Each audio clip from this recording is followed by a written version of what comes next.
ইব্রাহিম আলাইহিস সালামকে আল্লাহ আগুনের মধ্যে ফালাইয়া পরীক্ষা নিলেন মেরাজ। হাদিসে পাকে রহমতের নবী বলেন, আল্লাহ যদি কারো মর্যাদা বাড়াতে চান, কিন্তু মর্যাদা বাড়ানোর জন্য যেই পরিমাণ মেডিসিন লাগবে আমল, বান্দার ওই পরিমাণ আমল নাই, তবে আল্লাহ সিদ্ধান্ত নিছেন তার মর্যাদা বাড়াবেনই, সিদ্ধান্ত হয়ে গেছে। কিন্তু তার বাড়ানোর যে মেডিসিন লাগে আমল, এটা নাই। রহমতের নবী বলেন, তখন আল্লাহ তাকে কঠিন পরীক্ষায় ফালাইয়া ধৈর্য দাঁড়াইয়া এরপরে মর্যাদা বাড়ায় না।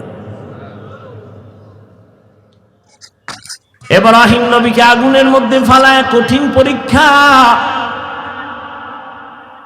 মালিকের উরুজ হচ্ছে, সম্মানের দিকে আগায়, মালিকের সাথে সম্পর্ক কাছাকাছি হইতেছে, মোহাব্বত বাড়তেছে।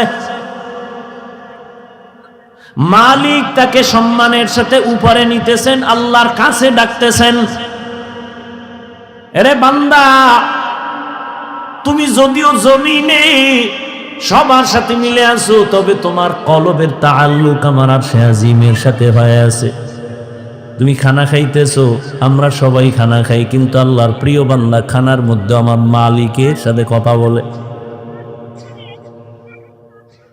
খানা খায় খায় খায় খায়, এর মধ্যে আমার আল্লাহ পায়ে ডাক দেয়, দেয় না? খানা খায় বিসমিল্লাহ ছাড়া বলে না, লাকাল হামদু ওয়া লাকাশ শুকর, মাওলার সাথে কথা চলতেছে। ওরুজ ইসমাইল নবীর সাথে আল্লাহ মেরাজ দিলেন, উরুজ দিলেন, সম্মান বাড়ালেন, ছুরির নিচে ঢুকাইয়া পরীক্ষায় ফালায়, কয় এবার তোমার উরুজ হবে।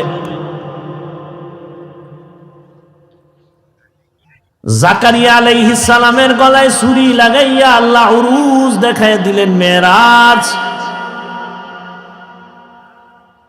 আর আমার নবীরে আল্লাহ এতটা আদর করেছেন, সব নবী রাসূল আল্লাহর বন্ধু, সব আল্লাহর বন্ধু।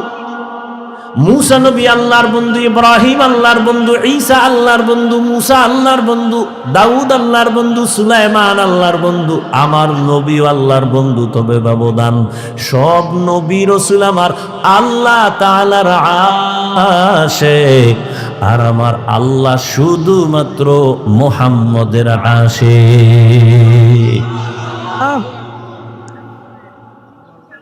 ব্যবধান আছে না নাই? এরে নবীর উম্মত, আমার আল্লাহর নবীকে আমার আল্লাহ পরীক্ষামূলক মেরাজ করার নাই, দিছেন পুরস্কার। তার পরীক্ষা কই? পরীক্ষা ছাড়া তো পুরস্কার পায় না। আল্লাহ কয়, দেখ আমার নবীর আমি কঠিন পরীক্ষা নিছি, যা কোন নবী রাসূলের বেলায় নেওয়া হয়নি। এক নাম্বার, আমি আমার মায়ার নবীর দুনিয়ায় পাঠাবার আগে তার বাবার চেহারা থেকে আলাদা করে ফেলেছি। কেমন মায়ার নবী আমার, দুনিয়া এসে জীবনে একবার আব্বা বলে ডাক দিতে পারলেন না, বাবার চেহারাটাও দেখতে পারলেন না। 6 বছরে মা হারায় গেল। রহমতের নবী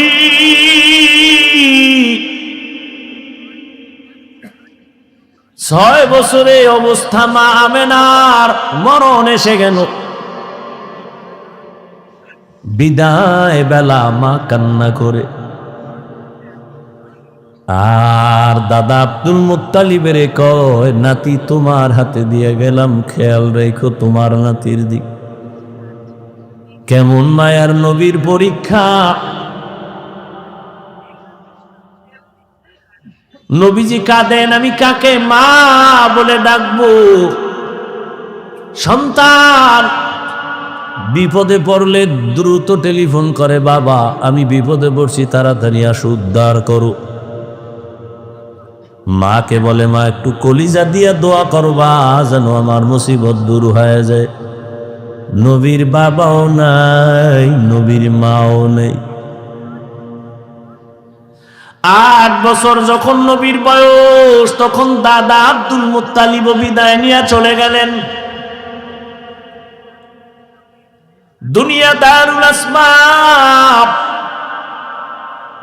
রহমতের নবীর উপরে দুইটা ছায়া ছিল দুনিয়ার লাইনে। এক ছায়া চাচা আবু তালেব, আর এক ছায়া হলো তার সহধর্মিনী আম্মা জান খাদিজাতুল কুবরা রাদিয়াল্লাহু আনহা। কেমন কঠিন! একই বছরের অল্প টাইমের ব্যবধানে চাচাও চলে গেলেন, নবীর কলিজার স্ত্রী আম্মা জান খাদিজা রাদিয়াল্লাহু আনহাও চলে গেলেন। ওদিকে এমন একটা জায়গায় নবীরে পাঠাইলেন, এমন একটা সমাজে, যেই সমাজের মানুষগুলো পৃথিবীর নিকৃষ্ট লম্পট চরিত্রহীন।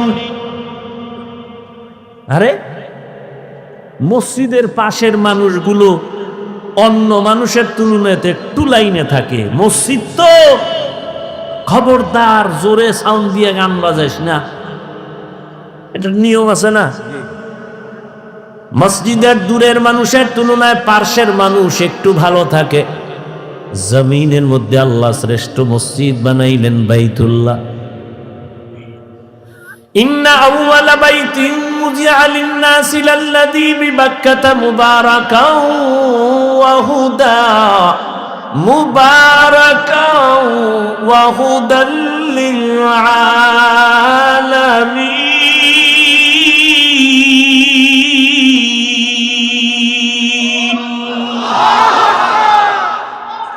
পৃথিবীর শ্রেষ্ঠ ঘর বাইতুল্লাহ। কেমন ঘর! এই সব ঘর মসজিদ কার ঘর? নোয়াখালীর কেন্দ্রীয় মসজিদ কার ঘর? বাইতুল মুকাররম মসজিদ কার ঘর? সব মসজিদ আমার আল্লাহর ঘর, তবে বাইতুল্লাহর মর্যাদা অনেক বেশি। যেই বাইতুল্লাহর দিকে তাকাইয়া থাকবি সওয়াব, যেই বাইতুল্লাহর সীমানায় বসে একবার যদি ডাক দাও আল্লাহ, সাথে সাথে 1,00,000 বার আল্লাহ বলার সওয়াব। বাইতুল্লাহর সীমানায় বসে যদি একবার বলো সুবহান, 1,00,000 বার সুবহান বলার সওয়াব। বাইতুল্লাহর এরিয়ায় যদি একটা সিজদা দাও, 1,00,000 সিজদার সওয়াব আল্লাহ দান করবেন। এমন একটা দামি ঘরের পার্শ্বের মানুষগুলো এত বড় চরিত্রহীন হলো কেন? দুনিয়ার অন্য কোথাও এত খারাপ মানুষ নাই, বাইতুল্লাহর এরিয়ার মানুষ, পাশের মানুষগুলো এই পরিমাণ লম্পট চরিত্রহীন কেন? এর একমাত্র কারণ, অনেকগুলো কারণের বড় একটা কারণ, এদের কোনো মুরব্বী ছিল না। ঈসা নবী চলে গেছেন, 500 বছরের প্লাস, এর মধ্যে কোনো নবী নেই। মানুষগুলো মুরব্বী না থাকলে বেপরোয়া চলে, গরুর গলায় রশিয়ার মালিক না থাকলে গরুর আর কোনো টেনশন নাই, স্বাধীন। জমিনের মধ্যে স্বাধীন স্বাধীন করে যারা চলে, এদের জিন্দেগি ভালো না। আকাশে স্বাধীনভাবে পাখি উড়ে, কোনো দাম নাই। খাঁচার মধ্যে যেটা আটকায় গেছে তার মূল্য বেড়ে গেছে। সমুদ্রের ভেতরে 1000 কোটি ধরনের মাছ স্বাধীনভাবে দৌড়ায়, যেখান থেকে সেখানে দৌড়ায়, দাম নাই। জালের মধ্যে আটকায় গেছে, বাজারে উঠছে, দাম বেড়ে গেছে। রাস্তায় কুকুর ঘুরে, কোনো কুকুরের দাম নাই। মালিকের শিকল যেই কুকুরের গলায় লাগানো, কুকুরের দাম বেড়ে গেছে। জঙ্গলের হাজারো প্রাণীর কোনো মূল্য নাই, স্বাধীন। কিন্তু যেই প্রাণীটা মালিকের খাঁচায় আটকায় গেছে, চিড়িয়াখানার মধ্যে গেলে, তার ওখানে গেলে টাকা লাগে, দাম বেড়ে গেছে। ঠিক ও বৃহত্তর নোয়াখালীর মুসলমানেরা, স্বাধীনভাবে তুমি চলবা, কোনো মূল্য নাই। কালেমার রশি গলায় লাগায় রসুলের তরিকায় আলেমরে মাইনা চলবা, তোমার দাম এতটাই বাড়বে, নূরের সৃষ্টি ফেরেশতার থেকেও বেশি। ভাইরা আমার, বাইতুল্লাহর মানুষ খারাপ কেন? কি নাই? কোন মুরব্বী নাই, কোন আল্লাহর নবীও আসেন নাই। যখনই মুরব্বী হইয়া রহমতের নবী আসলেন,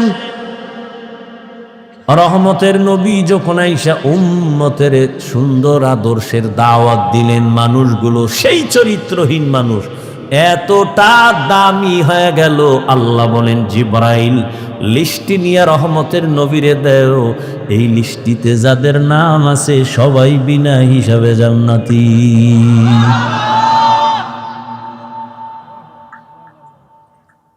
বিদায় বেলা রহমতের নবী চ্যালেঞ্জ দিয়ে গেছেন, ও উম্মতেরা, দুটো জিনিস রেখে যাই, ধরে না যদি রাখতে পারো তোমাদের সম্মানও যাবে না, ঈমানও যাবে না। قال رسول الله صلى الله عليه وآله وسلم, এই ওই জায়গায় একটা লোক, ও মনে হয় যায় নাই, ভয়ে, যাও বাবা, ওই যে উঠছিল গেছে।